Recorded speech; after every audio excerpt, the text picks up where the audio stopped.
প্রিয় শিক্ষার্থীবৃন্দ, স্বাগত জানাচ্ছি আজকের ক্লাসে। আজকে আমরা কথা বলবো উদ্ভিদ কোষের একটি গুরুত্বপূর্ণ অঙ্গাণু প্লাস্টিড বিষয়ে। তো প্লাস্টিড কি?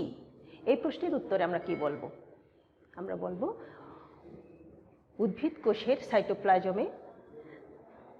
সাইটোপ্লাজমের যে অঙ্গাণু, এটা লিপোপ্রোটিন নির্মিত,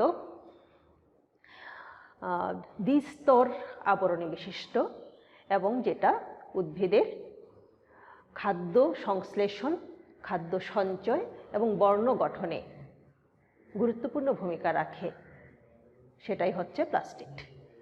আমরা কি বললাম? সাইটোপ্লাজমস্থ যে অঙ্গাণু উদ্ভিদের খাদ্য তৈরি, খাদ্য সঞ্চয় এবং বর্ণ গঠনে মুখ্য ভূমিকা পালন করে, এটাই হচ্ছে প্লাস্টিড। তো 1883 সালে শিম্পার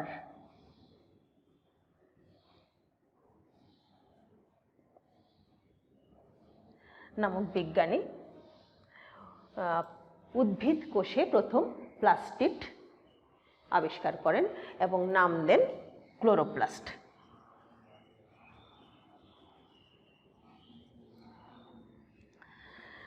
তো এই প্লাস্টিড আমরা উদ্ভিদের 3 রকমের দেখে থাকি। তো তার আগে আরেকটু কথা বলি। আমরা প্লাস্টিড হচ্ছে উদ্ভিদ কোষের একটি অনন্য বৈশিষ্ট্য, কারণ আমরা সাধারণত প্রাণী কোষে প্লাস্টিড দেখতে পাই না। অবশ্য কিছু প্রোটোজোয়াতে আমরা প্লাস্টিড দেখতে পাই, যেমন ইউগ্লেনাতেও আমরা প্লাস্টিড দেখতে পাই। আর এছাড়া প্রাণী কোষে আমরা প্লাস্টিড দেখতে পাই না। আবার কিছু উদ্ভিদও আছে, যেমন কিছু পরজীবী উদ্ভিদ আছে, এদের মধ্যে আমরা প্লাস্টিড দেখতে পাই না।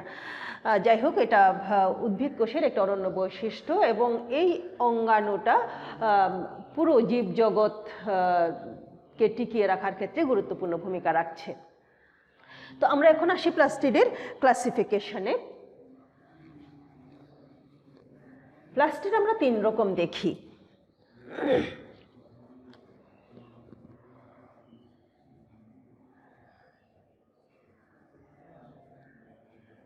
প্লাস্টিড 3 রকম দেখি আমরা। এক হচ্ছে লিউকোপ্লাস্ট,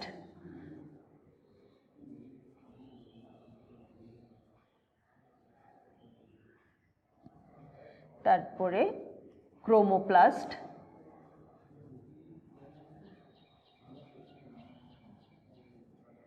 এবং ক্লোরোপ্লাস্ট।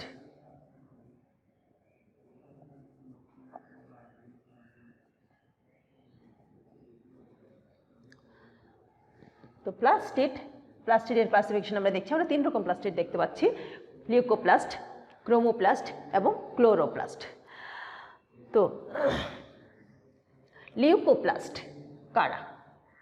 এরা হচ্ছে বর্ণহীন প্লাস্টিড, অর্থাৎ উদ্ভিদের যে অংশ সাধারণত সূর্যালোক পায় না, এই সমস্ত ক্ষেত্রে, এই সমস্ত অঙ্গে আমরা লিউকোপ্লাস্ট দেখতে পাই। যেমন মূলে হতে পারে, সেটা ভ্রূণমস্তক কাণ্ডে হতে পারে, এছাড়াও হতে পারে এটা গ্যামেটে হতে পারে, ভ্রূণ কোষে হতে পারে। এই সমস্ত ক্ষেত্রে আমরা লিউকোপ্লাস্ট দেখতে পাই। তো লিউকোপ্লাস্ট মূলত খাদ্য সঞ্চয়কারী প্লাস্টিড। এটা প্রোটিন সঞ্চয় করে, চর্বি সঞ্চয় করে, শ্বেতসার সঞ্চয় করে। এর উপর ভিত্তি করে এর নামকরণ হয়। তো এটার আকৃতিও কিছুটা অনিয়মিত, তবে বিভিন্ন আকৃতির হতে পারে, গোলাকার হতে পারে, বৃত্তাকার হতে পারে, দণ্ডাকার হতে পারে, ইত্যাদি বিভিন্ন ধরনের প্লাস্টিড, লিউকোপ্লাস্ট থাকতে পারে। তো এটাকে আমরা সাধারণত এটাকে আমরা খাদ্য সঞ্চয়ের উপর ভিত্তি করে 3 ভাগে ভাগ করি। আবার যদি, যেমন এটা হচ্ছে ইমাইলোপ্লাস্ট, যখন এটা শর্করা, শ্বেতসার জাতীয় খাদ্য সঞ্চয় করে। যখন শর্করা সঞ্চয় করে তখন আমরা তাকে বলছি এমাইলোপ্লাস্ট। যখন এটা প্রোটিন সঞ্চয় করে তখন এটাকে বলছি এলিউরোপ্লাস্ট বা প্রোটিনোপ্লাস্ট।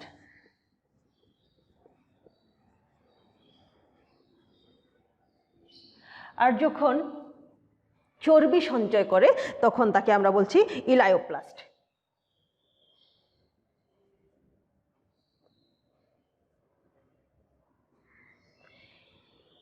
এই 3 রকম লিউকোপ্লাস্ট আমরা পেয়ে থাকি। এরপরে আসি আমরা ক্রোমোপ্লাস্ট। যখন প্লাস্টিড সবুজ ছাড়া অন্য বর্ণ ধারণ করে তখন সেটা হচ্ছে ক্রোমোপ্লাস্ট। এবং এটার মধ্যে ক্যারোটিনয়েডস আমরা দেখতে পাই। ক্যারোটিনয়েডসের মধ্যে আছে হলো ক্যারোটিন এবং জ্যান্থোফিল। এছাড়াও আরও কিছু রঞ্জক পদার্থ আমরা এখানে পাই। সেই রঞ্জক পদার্থ প্রাপ্তির ভিত্তিতে এটাকে আমরা কয়েকটা ভাগে ভাগ করি।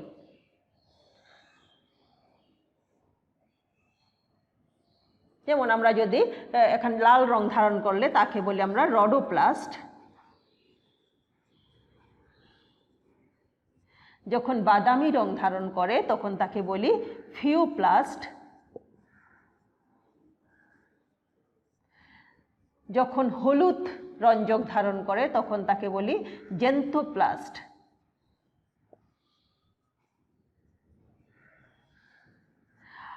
আর যখন কমলা রং ধারণ করে, কমলা রঞ্জক ধারণ করে তখন তাকে বলি ক্যারোটিনোপ্লাস্ট।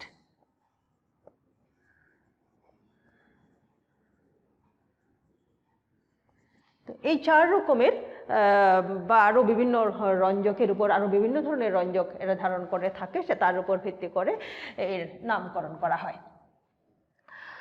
তো এদের কাজ হচ্ছে মূলত, যেহেতু এরা বর্ণিল সুতরাং এরা কীট পতঙ্গকে আকর্ষণ করে, পরাগায়নে হেল্প করে এবং সেই ক্ষেত্রে সেইভাবে এরা বংশবিস্তারে ভূমিকা রাখে। এরা সাধারণত আমরা ফুলের পাপড়িতে দেখতে পাই। এছাড়াও আমরা দেখি যে বিভিন্ন রঙের রঙিন বৃতি আমরা দেখি, যেমন ডালিমে আমরা কমলা রঙের বৃতি দেখি। এইভাবে যেমন আপেলে আমরা পুষ্পপুট দেখতে পাই রঙিন। এভাবে বিভিন্ন অঙ্গে আমরা ক্রোমোপ্লাস্টের উপস্থিতি লক্ষ্য করতে পারি। বিশেষ করে ফুলের পাপড়িতে আমরা বেশি করে দেখি। এছাড়াও আমরা বৃতিতে দেখি, আমরা পুষ্পপুটে দেখি, এই সমস্ত ক্ষেত্রে আমরা ব্রাক্টে দেখি, এই সমস্ত ক্ষেত্রে আমরা ক্রোমোপ্লাস্টের উপস্থিতি লক্ষ্য করতে পারি। তো মূল কাজ হচ্ছে বংশ বিস্তারে হেল্প করা, অর্থাৎ পরাগায়নে হেল্প করা, পরাগায়নে হেল্প করার মাধ্যমে বংশ বিস্তারে হেল্প করা। এরপরে আমরা আসব ক্লোরোপ্লাস্ট।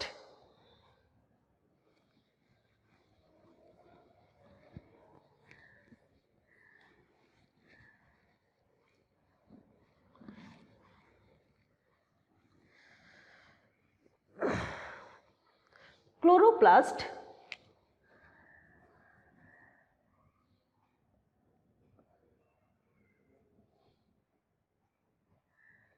ক্লোরো মানে হচ্ছে সবুজ, আর প্লাস্ট জীবিত,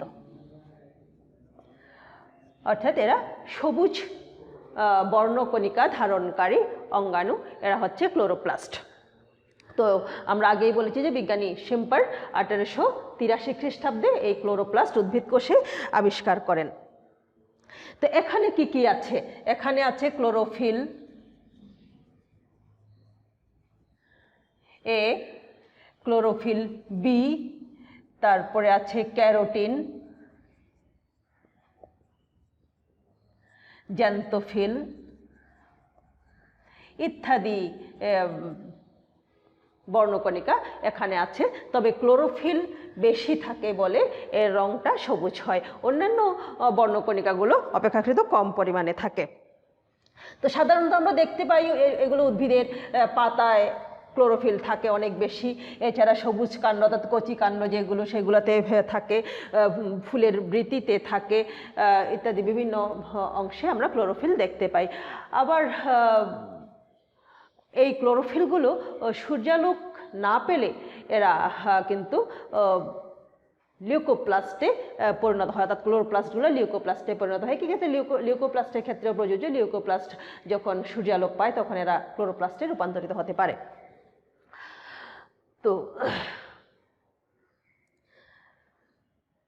এখন আমরা আসব ক্লোরোফিলের ক্লোরোপ্লাস্টের সংখ্যা, উদ্ভিদ কোষে ক্লোরোপ্লাস্ট কি পরিমাণে থাকে।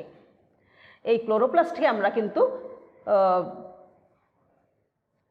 জীবকোষের খাদ্য তৈরির কারখানা বলে থাকতে পারি। কোষের মধ্যে আমরা সাধারণত 10 থেকে 40টা ক্লোরোপ্লাস্ট পেয়ে থাকি, তবে এটা ভ্যারি করে। কোনো উদ্ভিদ কোষ আছে যেখানে শুধুমাত্র একটা ক্লোরোপ্লাস্ট দেখা যায়, যেমন উইলোথ্রেক্সে একটা বড় আকারের একটা ক্লোরোপ্লাস্ট থাকে। আবার কারা উদ্ভিদ আছে এক ধরনের শৈবাল, উইলোথ্রেক্সও এক ধরনের শৈবাল। কারাতে আমরা দেখি বেশ কয়েকশো ক্লোরোপ্লাস্ট রয়েছে একটা সেলের মধ্যে। তো এভাবে আমরা কম বেশি ক্লোরোপ্লাস্টের সংখ্যা দেখতে পাই। এখন আসি আমরা কিভাবে এটা, কোথা থেকে এটা উৎপত্তি হয়। তো ধারণা করা হয় যে এটা অ্যান্ডোসিম্বায়োটিক এক ধরনের সায়ানোব্যাকটেরিয়া থেকে এটার উৎপত্তি হতে পারে। আবার দেখা যায় যে ভাজক কোষে প্রোপ্লাস্টিড হিসাবে এর অবস্থান থাকে, ওখান থেকে প্লাস্টিড তৈরি হয়। আবার অনেক পুরনো প্লাস্টিড থেকেও কিন্তু বিভাজনের মাধ্যমে ক্লোরোপ্লাস্ট তৈরি হতে পারে, অর্থাৎ পুরনো ক্লোরোপ্লাস্ট বিভাজিত হয়ে ক্লোরোপ্লাস্ট তৈরি করতে পারে। এভাবে এটা তৈরি হতে পারে। আকৃতি, এটা বিভিন্ন আকৃতির হতে পারে। অবশ্য শৈবালের ক্ষেত্রে এটার ভিন্নতাটা আমরা খুব বেশি করে লক্ষ্য করি। যেমন আমরা দেখি যে স্পাইরোগাইরাতে আমরা সর্পিলাকার ক্লোরোপ্লাস্ট দেখতে পাই। আমরা উলুথ্রিক্সে আংটির মতো ক্লোরোপ্লাস্ট দেখতে পাই। তারপরে আমরা ক্লেমাইডোমোনাসে পেয়ালার মতো ক্লোরোপ্লাস্ট দেখতে পাই। এভাবে আমরা বিভিন্ন শৈবালে বিভিন্ন রকম বিভিন্ন আকৃতির ক্লোরোপ্লাস্ট আমরা দেখতে পাই। অর্থাৎ শৈবালের ক্ষেত্রে ক্লোরোপ্লাস্টের আকৃতির বেশ বৈচিত্র্য রয়েছে। কিন্তু উচ্চশ্রেণীর উদ্ভিদের ক্ষেত্রে ক্লোরোপ্লাস্টটা সাধারণত লেন্সের মতো। এই যে এটা উচ্চ শ্রেণীর উদ্ভিদের একটা ক্লোরোপ্লাস্ট, অনেকটা উত্তল লেন্সের মতো। এখন আসি আমরা এর আকার।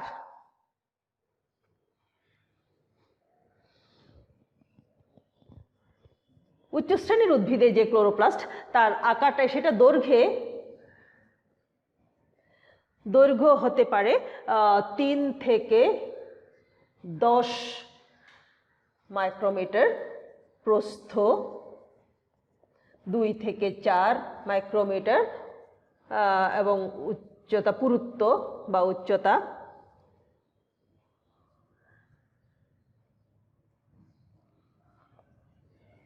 1 মাইক্রোমিটার, এরকম এটা হতে পারে। তো এর মধ্যে ক্লোরোপ্লাস্টের মধ্যে যে ক্লোরোফিল থাকে সেটার দৈর্ঘ্য এর চেয়ে একটু ক্লোরোপ্লাস্টের চেয়ে কম হয়। তবে কোনো ক্ষেত্রে, যেমন স্পাইরোগাইরার ক্ষেত্রে, স্পাইরোগাইরা তো সর্পিলাকার ক্লোরোপ্লাস্ট থাকে, এটাকে সোজা করলে এটা তার ক্লোরোপ্লাস্টের চেয়ে এটা লম্বা হয়ে থাকে এবং এটা 1 মিলিমিটার পর্যন্ত এটা হতে পারে। তো এখন আমরা আসি এর ভৌত গঠন, ক্লোরোপ্লাস্টের ভৌত গঠন।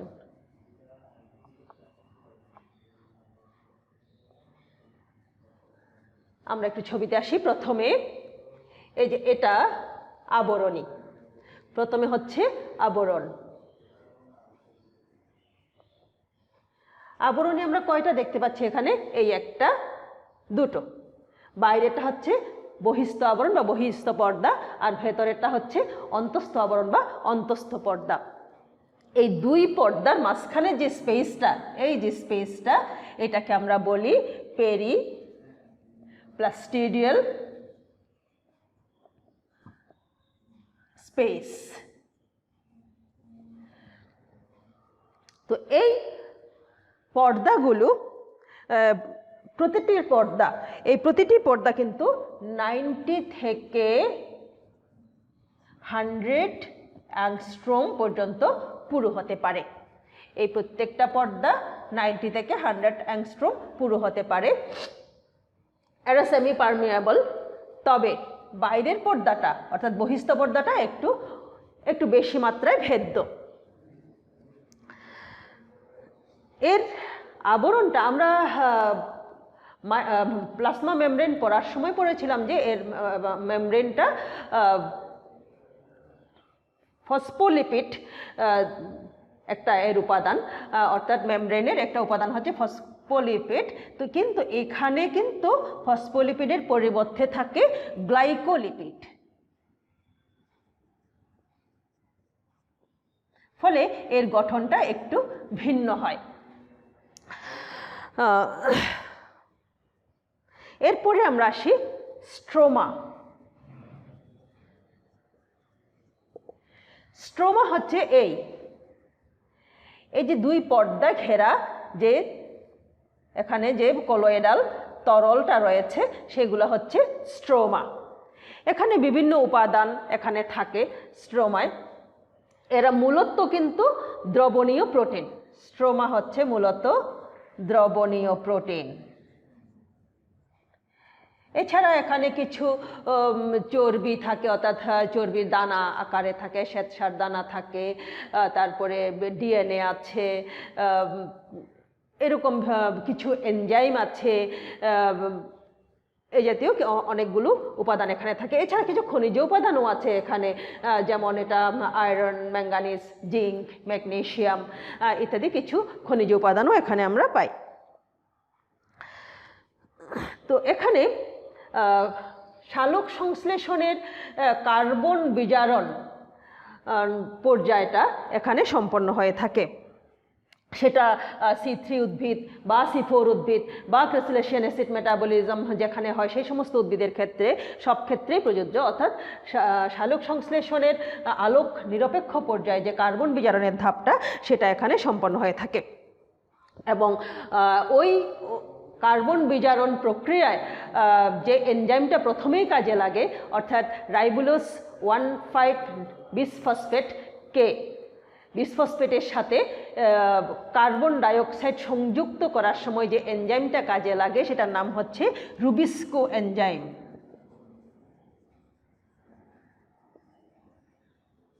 এটা এখানে থাকে। এই গুরুত্বপূর্ণ এনজাইমটা এটার কাজ হচ্ছে রাইবোলোজ 1,5-বিসফসফেট, অর্থাৎ 5 কার্বন বিশিষ্ট যে শর্করা এটার সাথে কার্বন ডাইঅক্সাইড যুক্ত করে 6 কার্বন বিশিষ্ট অস্থায়ী কিটো অ্যাসিড তৈরি করার যে প্রক্রিয়াটা, সেই প্রক্রিয়ায় এই এনজাইমটা কাজ করে থাকে। এরপরে আমরা আসি থাইলাকয়েড।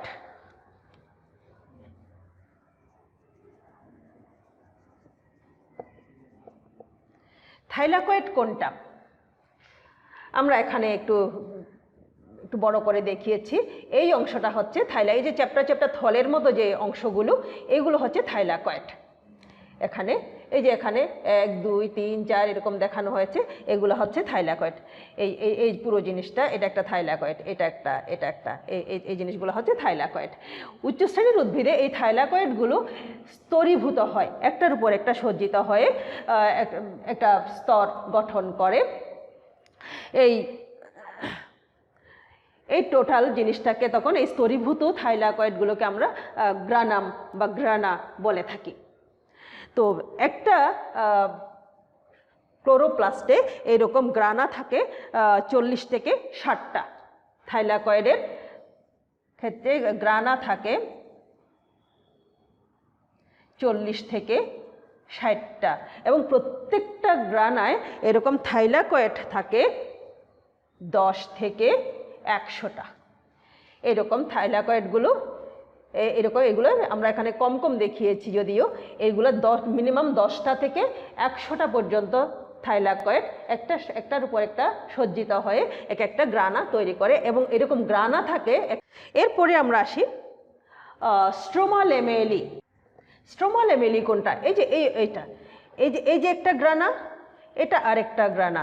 এই গ্রানার কোনো একটা থাইলাকয়েড আরেকটা গ্রানারে কোনো একটা থাইলাকয়েডের সাথে একটা সংযোগ সূত্র তৈরি করে। একটা সূত্রাকার গঠনের মাধ্যমে দুটো গ্রানার মধ্যে সংযোগ স্থাপিত হয়। এই সূত্রাকার অংশটাকে আমরা স্ট্রোমা ল্যামেলাম বা স্ট্রোমা ল্যামেলি বলছি। তাহলে এটার কাজ হচ্ছে দুটো অংশের মধ্যে, দুটো গ্রানার মধ্যে সংযোগ স্থাপন করা। এরপরে আমরা আসব হচ্ছে ফটোসিনথেটিক ইউনিট। ফটোসিনথেটিক ইউনিট কি, এখানে আমরা খেয়াল করি একটু। এখানে এই যে ছোট ছোট কতগুলো অংশ দেখানো হয়েছে, এগুলো থাইলাকয়েডের মধ্যে আমরা দেখতে পাচ্ছি কিছু এরকম ছোট ছোট অংশ। এই জিনিসগুলো হচ্ছে ফটোসিনথেটিক ইউনিট। তাহলে ফটোসিনথেটিক ইউনিটের মধ্যে কি কি থাকে?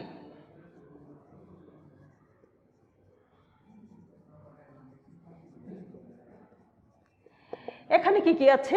এখানে ফটোসিস্টেম বা pigment system 1, pigment system 2,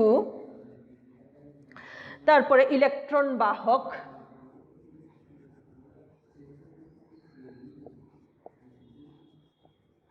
enzyme, এই সমস্ত উপাদানগুলো আমরা ফটোসিনথেটিক ইউনিটে দেখতে পাই। তো এরকম এছাড়াও এখানে ক্লোরোফিল এ, ক্লোরোফিল বি উচ্চ শ্রেণীর উদ্ভিদের ক্ষেত্রে, তারপরে এবং নিম্ন শ্রেণীর উদ্ভিদের ক্ষেত্রে ক্লোরোফিল সি, ক্লোরোফিল ডি, এই উপাদানগুলো আমরা এখানে পাই থাকি। এই অংশে ক্লোরোপ্লাস্টের এই ফটোসিনথেটিক ইউনিট অংশেই কিন্তু ফটোফসফোরাইলেশন ঘটে। ফটোফসফোরাইলেশনটা কি? ফসফেট সংযোজন, অর্থাৎ এডিপি থেকে এটিপি তৈরি করার যে প্রক্রিয়াটা, এটা কিন্তু এই ফটোসিনথেটিক ইউনিটে ঘটে থাকে। এরপরে আমরা আসি ডিএনএ এবং আরএনএ। আমরা মাইটোকন্ড্রিয়া পড়ার সময় খেয়াল করেছি মাইটোকন্ড্রিয়াতে নিজস্ব ডিএনএ এবং আরএনএ থাকে। এখানেও কিন্তু নিজস্ব ডিএনএ এবং রাইবোজোম রয়েছে। ডিএনএ, এটাকে আমরা প্লাস্টিডেল ডিএনএ, ক্লোরোপ্লাস্ট ডিএনএ বলে থাকি, সিপিডিএনএ বা ক্লোরোপ্লাস্ট ডিএনএ আর বলে থাকি। আর রাইবোজোমটা হচ্ছে 70S রাইবোজোম, অর্থাৎ আদিকোষী জীবে যে রাইবোজোমটা থাকে সেই ধরনের রাইবোজোম এখানে আমরা দেখতে পাই। যার ফলে এগুলো থাকার ফলে ক্লোরোপ্লাস্ট কিন্তু নিজে নিজে বিভাজিত হতে পারে, অর্থাৎ এটা কিছুটা নিজেই বংশবৃদ্ধি করতে সক্ষম। এরপরে আমরা আসব হলো এর রাসায়নিক গঠন।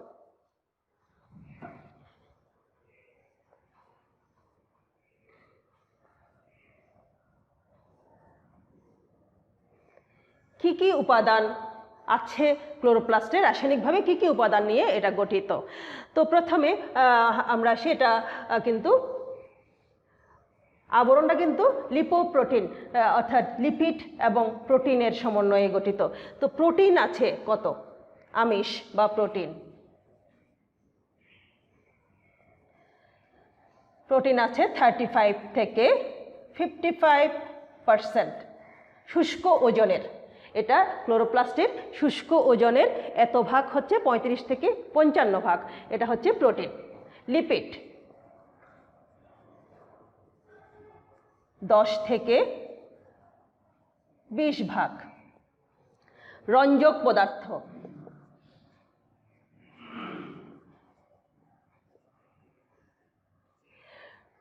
পদার্থ এখানে আছে হচ্ছে 6 থেকে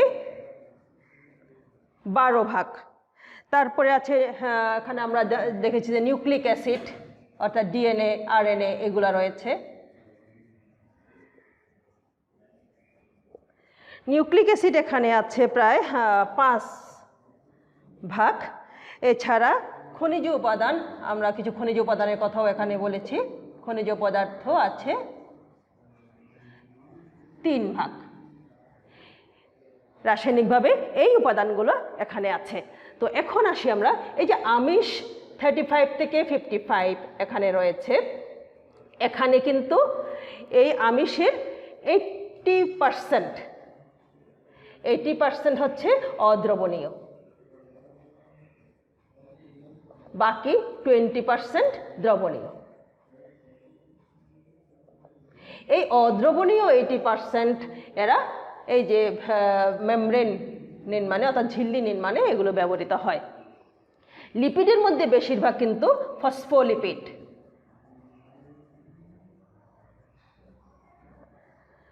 রঞ্জক পদার্থের মধ্যে আমরা বলেছি কি কি আছে এখানে, chlorophyll A, chlorophyll B, carotene, xanthophyll ইত্যাদি ইত্যাদি আছে। এখানে ক্লোরোফিলের মধ্যে 75% ক্লোরোফিল এ, 25% ক্লোরোফিল বি। এটা আমি একটুখানি সরে গিয়েছিলাম। রঞ্জক পদার্থের মধ্যে এই যে 6 to 12% রঞ্জক পদার্থ আছে, এই 6 to 12% রঞ্জক পদার্থের মধ্যে বেশিরভাগ হচ্ছে ক্লোরোফিল, প্রায় পুরোটাই ক্লোরোফিল। তার মধ্যে 75% হচ্ছে chlorophyll A, 25% chlorophyll B. Trace amount অন্যান্য রঞ্জক পদার্থ থাকে এখানে। নিউক্লিক অ্যাসিড আমরা জানি ক্লোরোপ্লাস্টের নিজস্ব ডিএনএ, আরএনএ এগুলো আছে। তো এইগুলো এখানে ডিএনএ, একটা ক্লোরোফিলে প্রায় 200 মতো ডিএনএ থাকতে পারে। একটা ক্লোরোপ্লাস্টের একটা অঙ্গাণুতে 200 মতো ডিএনএ থাকতে পারে। খনিজ পদার্থ এখানে ম্যাগনেসিয়াম আছে, আয়রন আছে, ম্যাঙ্গানিজ আছে, জিঙ্ক আছে ইত্যাদি ইত্যাদি ইত্যাদি উপাদানগুলো এখানে থাকতে পারে। তো এই গেল আমাদের রাসায়নিক গঠন ক্লোরোফিলের, অর্থাৎ এই সমস্ত উপাদানগুলো নিয়ে ক্লোরোপ্লাস্ট গঠিত হয়। এখন আমরা আসব এর কাজ কি কি, অর্থাৎ ক্লোরোপ্লাস্ট আমাদের অর্থাৎ উদ্ভিদ কোষের জন্য, আমরা শুরুতেই বলেছি এটা টোটাল জীবেদের জন্য এটা একটা গুরুত্বপূর্ণ অঙ্গাণু। তাহলে কি কি কাজ করে থাকে আমরা একটু দেখি।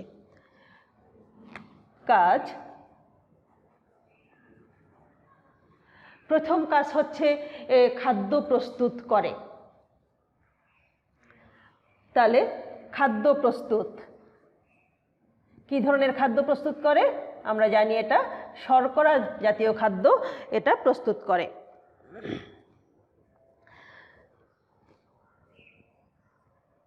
এবং এই শর্করা জাতীয় খাদ্যের উপর আমরা প্রাণীরাও প্রত্যক্ষ বা পরোক্ষভাবে নির্ভর করি, সকল প্রাণীরা প্রত্যক্ষ বা পরোক্ষভাবে নির্ভর করে থাকি।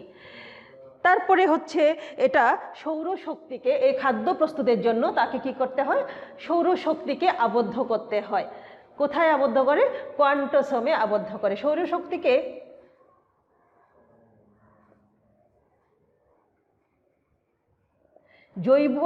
জৈবিক শক্তিতে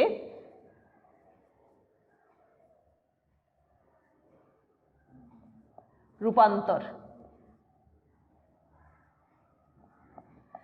সৌরশক্তিকে এই জৈবিক শক্তিতে রূপান্তরিত করে এবং কোয়ান্টোসোমে সংরক্ষণ করে বা কোয়ান্টোসোমে আবদ্ধ করে। তারপরে আর কি কি কাজ করে, তারপরে করে হচ্ছে এটা নিজেদের প্রয়োজনে প্রোটিন, নিউক্লিক অ্যাসিড,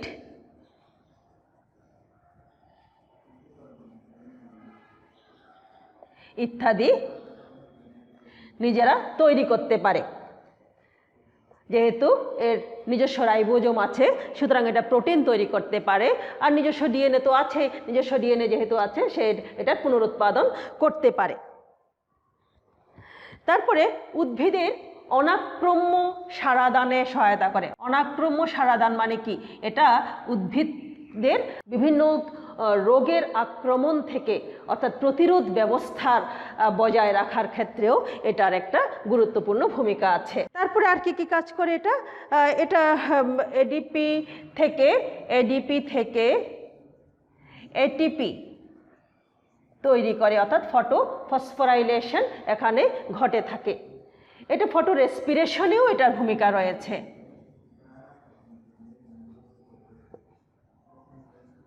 ফটো রেসপিরেশনেও এর ভূমিকা রয়েছে। যেহেতু এটা এর নিজস্ব ডিএনএ রয়েছে, সুতরাং এটা সাইটোপ্লাজমিক ইনহেরিটেন্সে এটা ভূমিকা রাখতে পারে। আরও কিছু কাজ আছে। এটা ফসফোগ্লিসারিক অ্যাসিডকে, এটা 6 কার্বন বিশিষ্ট শর্করাকে ভেঙে ফসফোগ্লিসারিক অ্যাসিডে পরিণত করে, আবার ফসফোগ্লিসারিক অ্যাসিডকে শর্করা ও স্টার্চে রূপান্তরিত করে, অর্থাৎ ফসফোগ্লিসারিক অ্যাসিড থেকে শর্করায় রূপান্তর করা, এটাও এই কাজটাও করে থাকে, অর্থাৎ এটা খাদ্য প্রস্তুতের প্রক্রিয়ার মধ্যেই এটা চলে যাচ্ছে।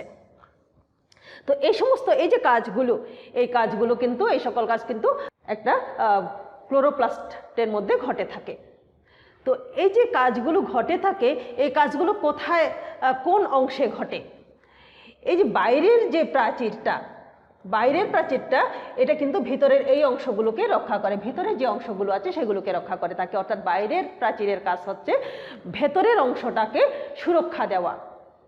তাহলে প্রতিরক্ষার কাজটা করে হচ্ছে বাইরের অংশটা, 2 পর্দা, আর এই যে কাজগুলো, এই কাজগুলো করে ভেতরে। ক্লোরোপ্লাস্টের যে কাজগুলো, সেগুলো ক্লোরোপ্লাস্টের অন্তঃপর্দার ভেতরে সংগঠিত হয় বেশিরভাগ ক্ষেত্রে, আর বাইরের যে পর্দাটা আছে সেই পর্দা কিন্তু ভেতরের অংশগুলোকে সুরক্ষা দিয়ে থাকে। তো এই হচ্ছে মূলত ক্লোরোপ্লাস্ট সম্পর্কে সংক্ষিপ্ত আলোচনা। আমরা আজকে এই জায়গায় শেষ করব। আমরা এর পরবর্তী ক্লাসে অন্য কোনো একটা অঙ্গাণু নিয়ে আবার কথা বলবো। সে পর্যন্ত ভালো থাকো সবাই, ধন্যবাদ।